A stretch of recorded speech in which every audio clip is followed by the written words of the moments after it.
Who will be the next big name in movie making? Since 2015, the Middlebury New Filmmakers Festival has been showcasing emerging talent and giving Vermonters a chance to say they saw their work here first. We're finding out more today on Across the Fence. Hello, Vermont. If you've all but given up on movies, worn out by the endless stream, emphasis on stream, of franchises, prequels, sequels, reboots, and remakes, then today I give you hope. Because every August, independent film and the community behind it are celebrated in Middlebury, thanks in part to my guests. Joining me to talk about the Middlebury New Filmmakers Festival coming up August 26th to the 30th are its co-founder, Lloyd Commissar, a former Disney senior executive for film and TV distribution, and Andy Mitchell, the festival's new managing producer and an Emmy Award-winning documentary filmmaker in his own right. Lloyd and Andy, welcome to Across the Fence. Thanks for having us. Thanks for having us. It is wonderful to have you here. So, Lloyd, Yes. Tell us about starting the festival with filmmaker with Jay Craven back in 2014. And folks, quick refresher on Jay. He is an award-winning director, writer, and producer who came to Vermont in 1974 and never left. He founded Circus Smirkus, Catamount Arts, and Kingdom County Productions, taught film at Marlborough College, basically a Vermont living legend and a huge part of our arts community. I also want to say, because I love Revolutionary War history, his film Lost Nation about Vermont's revolutionary history came out in 2024, and it's definitely worth seeking out. So now I've done all of my framing of Jay, but Lloyd, what did you and Jay want to accomplish when you started this festival? Well, it was perfectly random encounter. That's how it started. I went to see a movie he made called Northern Borders. This was probably in October of 13. And he did a Q&A. I got involved with the Q&A, asked a couple of questions or made some comments about what he was talking about. And we just kept talking after the screening was over. This was before I had any idea that we would do a film festival together, but over the course of that winter, I began to have ideas about maybe we should do something for new filmmakers, because having gone to a few festivals, they always felt like they were getting short shrift, and that if you just did a complete focus on first and second timers, this might be unusual, it might be worth really investing in. So I contacted Jay about the idea. He was shooting a film at the time on Nantucket, and he said, you know, it's a good idea. You know, why don't you come see me when you get back to Vermont? And I went to see him in May of 2014, and we sort of hatched this idea. I asked him to be our artistic director. He said I would do it, and we kind of took it from there. And the first announcement was in our local paper, the Addison Independent, in June or July of 2014, and then maybe 13, 14 months later, we started. We did our inaugural festival.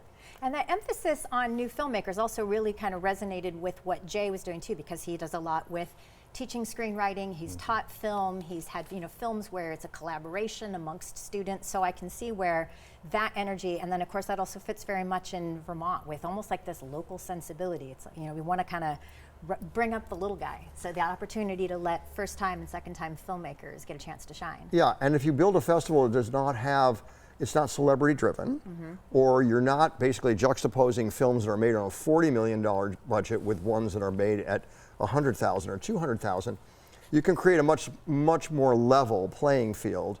And filmmakers, I think, appreciate not having to be contrasted all the time with somebody's 8th or 9th or 10th film, huge budget.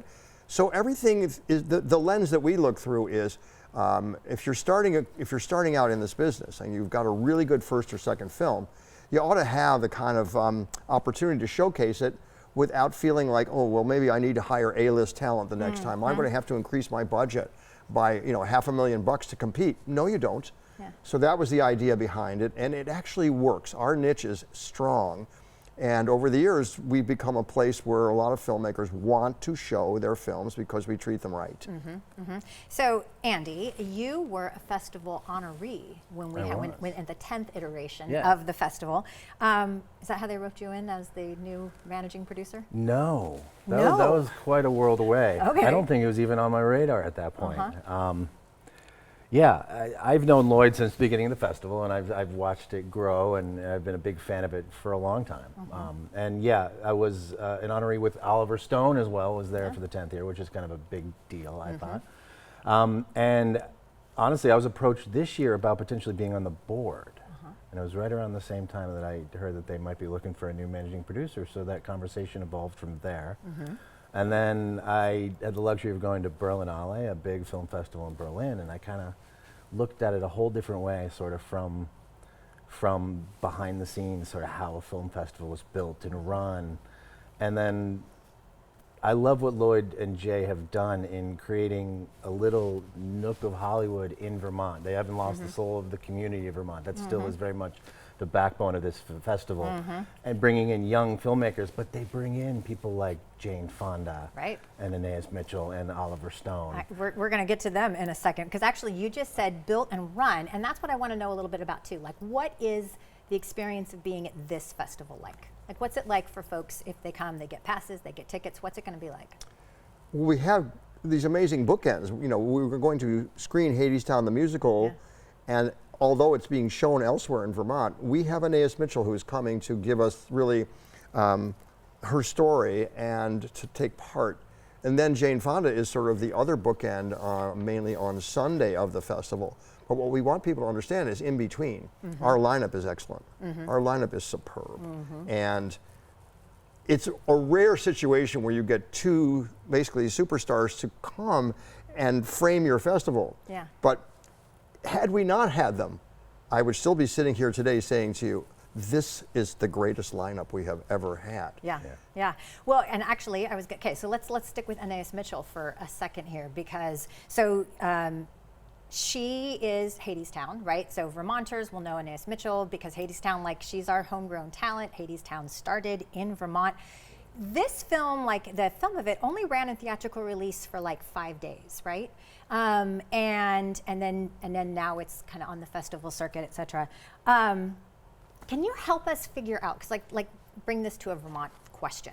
How does this changing world of theatrical releases versus streamers impact like our little towns that are losing their movie theaters? You want me to take a shot of that one? You can take a shot at that one. I'm Well, that because one I think one of the things that's interesting about the festival, for example, is it's a chance to go and see so many movies. And that's something that those of us who love movies but find that we don't have a hometown movie theater anymore. There's no place to go to in order to watch movies. It's one of the ways where I think this film festival fills a niche and a void for those of us who are like, I just really want to go and see some great movies. So help us understand that a little. Well, why don't we create three buckets? One would be 14,000 festivals worldwide. The other is local movie theaters or even multiplexes. And the third is streaming.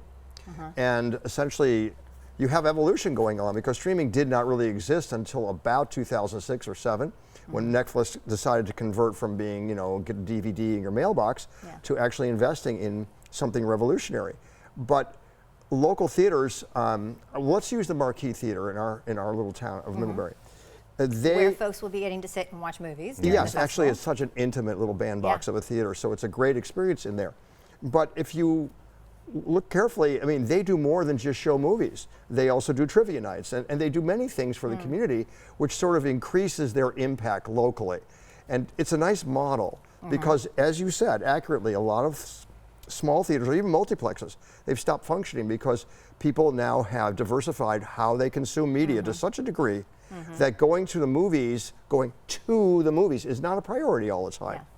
Film festivals, on the other hand, are essential because at least with festivals, except for the COVID period, you go to a film festival and you sit in the seats and you talk about the movies and you wonder to yourself, I wonder if that film will ever make it into the theaters. Will it ever go on streaming? So a film festival becomes like the first step in the evolution of a film to greater exposure. And without them now, given the lack of exhibition or declining amount, film festivals are more important than ever. And we're not saying that to toot our own horn. It's simply true. Yeah. And so, Andy, what then, like, okay, so, you know, the experience of being at the Middlebury Film Festival itself, what do you think that's going to be like for folks? Like, what are some things you're looking forward to this episode? We have 130 movies. They're all fantastic. This is actually one of the best catalogs I think ever had at this festival. There's everything. There's sports, there's nature, there's, you know, heartfelt, there's a bunch of good movies. There's a bunch of films by Vermont filmmakers. There's a lot of Vermont filmmakers. I think I did the math. If you if you're really ambitious, you could see 16 movies, I think, over the course of the next 5 days. But there's also parties. Every night there's parties, there's happy hours, there's master classes with people who've worked in the industry and Academy Award winners, you know. So there's a lot to do. It's really fun. And one thing I do want to add, even though this is a new filmmaker festival, these aren't rookie movies.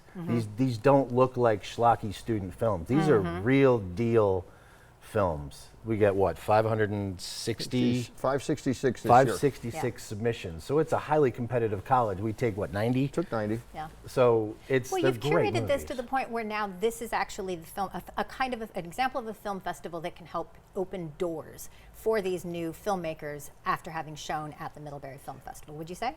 The only thing I would qualify about that, yeah, it's a yes. I will say yes for sure. But we urge filmmakers to try to get into as many festivals as they can to have sort of a critical mass of exposure. From there, it becomes a resume where if you're trying to get distribution, you could say, I played at 20 festivals. I was awarded prizes at 8 of them. It creates a sense about your film that is, it makes you more valuable if you're trying to reach to a different degree of distribution or exposure. Yeah. So get into 20 festivals if you can. Many will say no, but a bunch of them will say yes if you do a good quality film. And Middlebury's not a bad thing to have on resume now. You know, we played Middlebury, and I think it's helpful. Yeah. Yeah. Well, I'm going to real quick mention, because we're going to kind of have to wrap up here, that another aspect of this is the Vermont tour. So some of these films may also be coming to locations like Brattleboro, Burlington. Are there any other locations in Vermont where the Vermont tour Woodstock. might? Greensboro. Woodstock. Okay, all yeah. right. So essentially, the Middlebury New Filmmakers Festival runs August 26th to the 30th. You can check out the entire schedule and film guide, read about the films and filmmakers, learn more about the Vermont tour, get information about tickets and passes, all on the website. It's right there on your screen. And definitely go and discover some new artists. This is a great place to do it. Lloyd and Andy, thank you for joining me. Okay, thank you, for Amy. having us. It was wonderful. And as always, thank you, Vermont, for learning and exploring with me today. And thanks to the team that makes Across the Fence possible. I'm Amy Finley. This is Across the Fence. Come back and let's learn and explore again tomorrow.